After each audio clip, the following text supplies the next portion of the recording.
Já está aqui com a gente, você está vendo aí na sua tela, o médico e neurocientista Miguel Nicoleres. Olá, doutor Nicoleres, tudo bem? Daqui a pouquinho deixa você falar também, pontual. Deixa eu só ouvir o doutor Nicoleres primeiro. Vamos falar, doutor Nicoleres, dessa situação preocupante que a gente tem falado sempre no Em Pauta, né? A gente está falando de...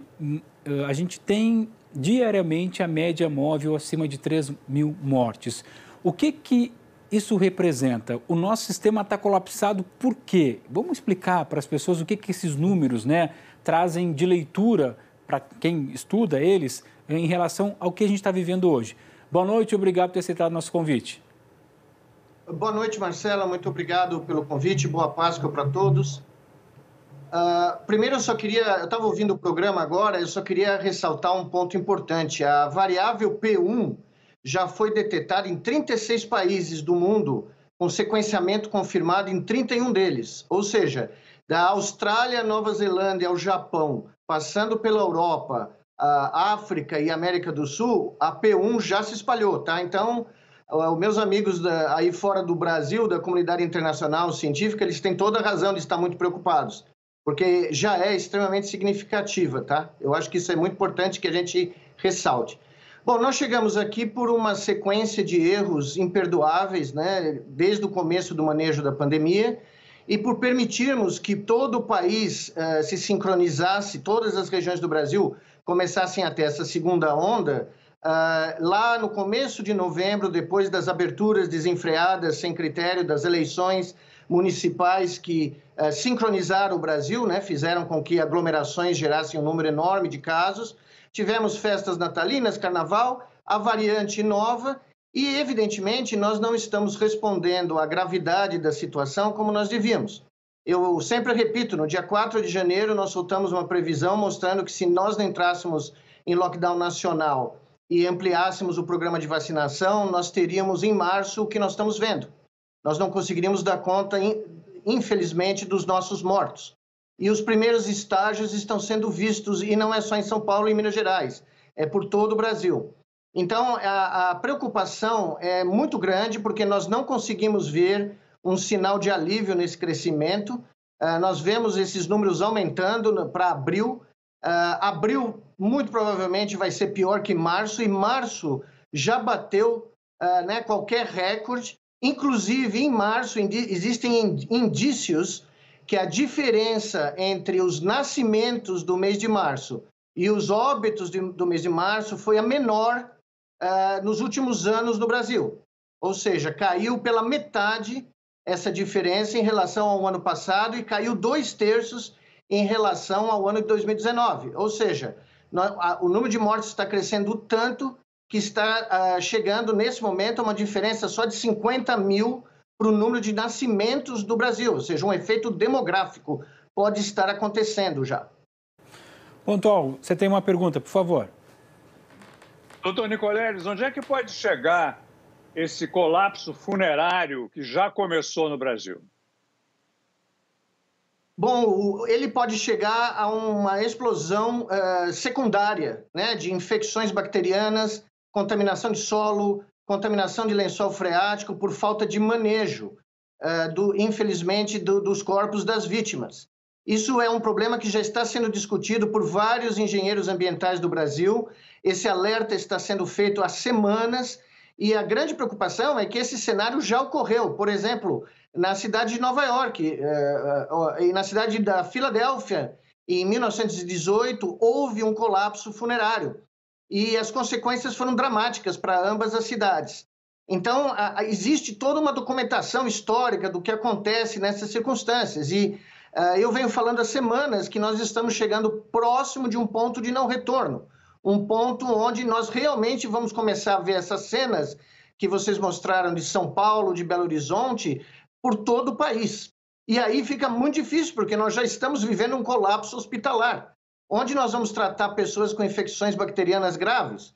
Como nós vamos manejar a contaminação do solo, do lençol freático, a entrada na cadeia alimentar dessas contaminações espalhadas por todo um país continental como o nosso? Então, realmente é uma situação extremamente preocupante. A Flávia Oliveira agora pergunta. Doutor Nicoleles, nas últimas semanas nós vimos uma tentativa de governadores de estado de montarem uma coalizão, um fórum para tentar coordenar o enfrentamento à pandemia. Na sequência, o presidente da República anunciou um microgrupo com a Câmara e Senado. O presidente do Senado se reuniu com prefeitos. Ou seja, estamos observando ações novamente descoordenadas. O senhor tem chamado a atenção para a necessidade de um grande pacto e tem chamado de basta, né? Um nível de tolerância já zero da sociedade brasileira.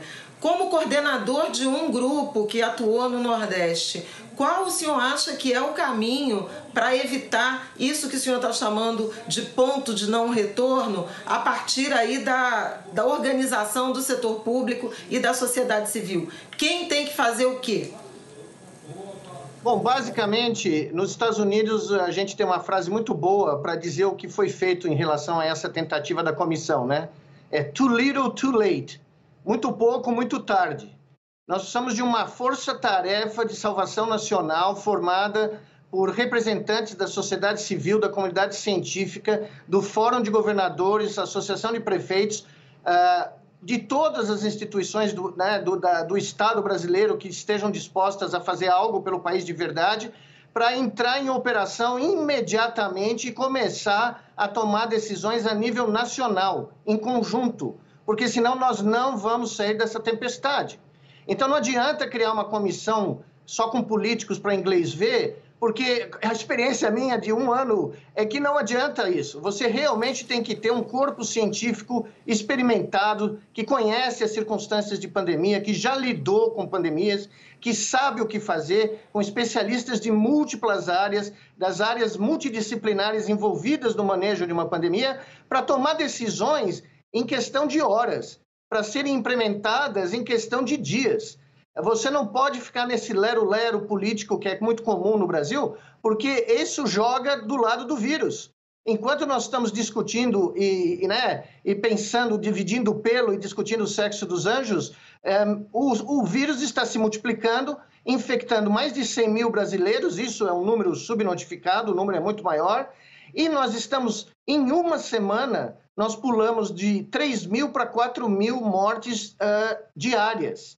As nossas previsões dos modelos a gente não consegue nem mais fazer direito por causa do grau explosivo de crescimento de casos. Então, nós temos que fazer, a analogia que eu faço, também outra que eu ouço muito nos Estados Unidos, é que o adulto da casa precisa tomar as decisões. Agora, precisa achar o adulto primeiro.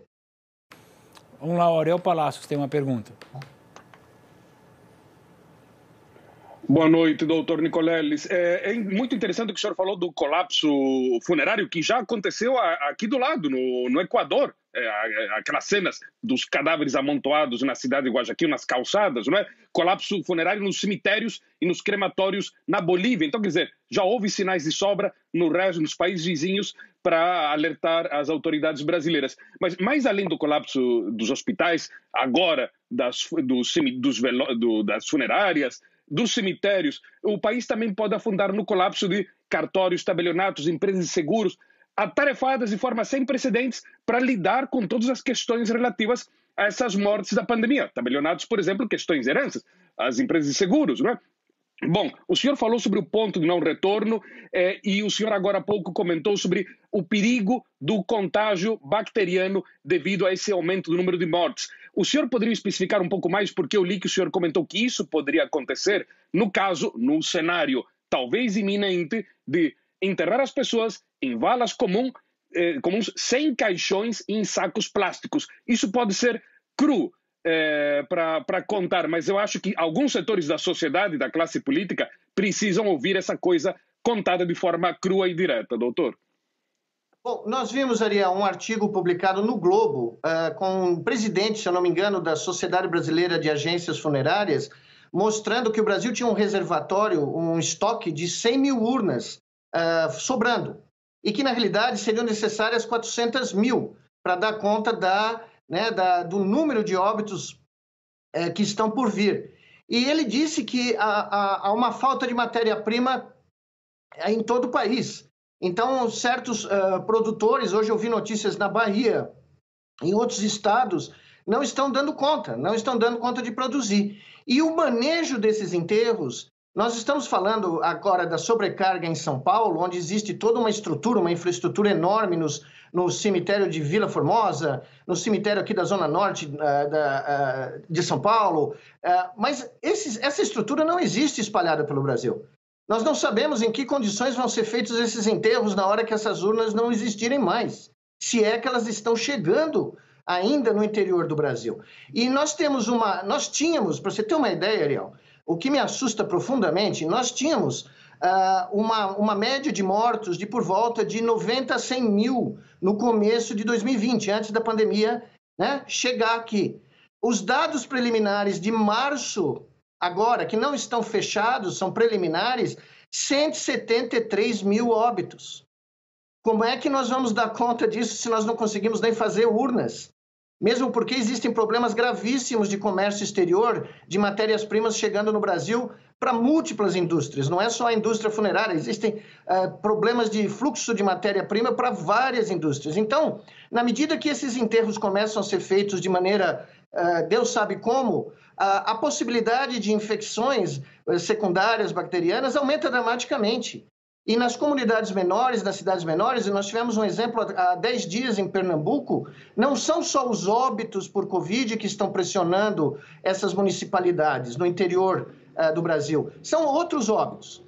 Óbitos de doenças outras, doenças que os pacientes não têm acesso a hospitais por causa do colapso, e nós estamos não comentando, nós estamos falando dos pacientes com sequelas crônicas de Covid que também vão começar a ter quadros graves.